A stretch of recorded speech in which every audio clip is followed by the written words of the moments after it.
കേരളത്തിൽ അത്രയും ആരാധന സ്വാതന്ത്ര്യം നോർത്ത് ഇന്ത്യയിലില്ല. കേരളത്തിൽ അത്രയും അഭിഷേകത്തിന്റെ ലെവലുകൾ നോർത്ത് ഇന്ത്യയിലില്ല. എന്റെ ചോദ്യം, അത്ഭുതം നടക്കുന്നത് കേരളത്തിലാണോ നോർത്ത് ഇന്ത്യയിലാണോ കൂടുതൽ? നോർത്ത് ഇന്ത്യയിലാ.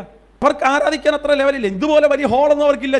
ഹോൾ എന്നൊക്കെ പറയുന്നത് ഓല ഷെഡാണ്. അവിടെ വ്യാപരിക്കുന്ന അത്ര അത്ഭുതം പോലും നമ്മുടെ ചർച്ചകൾ എന്ത് ചെയ്യുന്നില്ല. അപ്പൊ ഇരിക്കുന്ന സിറ്റുവേഷൻ നല്ലതോ മോശമൊന്നും അല്ല ദൈവത്തിന് അറിയണ്ടേ.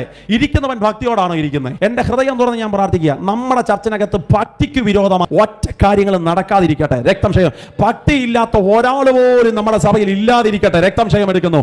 എല്ലാവരുടെയും കരത്തിനകത്ത് ഒരു ഭക്തി മുറുകെ പിടിക്കട്ടെ. ഞാൻ ആത്മാർത്ഥമായിട്ട് പ്രാർത്ഥിക്കുക, ഈ ഒരാഴ്ച മൊത്തം കഴിക്കാൻ ആഹാരമില്ലെങ്കിലും കുടിക്കാൻ വെള്ളം കിട്ടിയില്ലെങ്കിലും ഭക്തിയുള്ള ഒരു 10 എണ്ണത്തെ നമ്മുടെ സഭയ്ക്കകത്ത് ദൈവം പുറത്തു കൊണ്ടുവന്നാൽ ദേശം ഇളക്കി മറിയിക്കാൻ അവര് മതി എന്ന് പറഞ്ഞാൽ വിശ്വസിക്കുന്ന ദൈവത്തിന്റെ മക്കൾക്കായി ഞാൻ സ്തോത്രം പറഞ്ഞ് പ്രാർത്ഥിക്കുക. ദൈവത്തോട് പറ, എന്റെ ജീവിതത്തിനകത്ത് ഒരു നന്മയില്ലെങ്കിലും ഇന്ന് പകൽ ഞാൻ ഭക്തി മുറുകെ പിടിച്ചിരിക്കും. രക്തംക്ഷയം എടുക്കുന്നു. ഞാൻ നിൽക്കുന്ന ജോലിയോ എന്റെ സിറ്റുവേഷനോ ആത്മീയ ആരാധനകൾക്ക് തടസ്സമാകില്ല.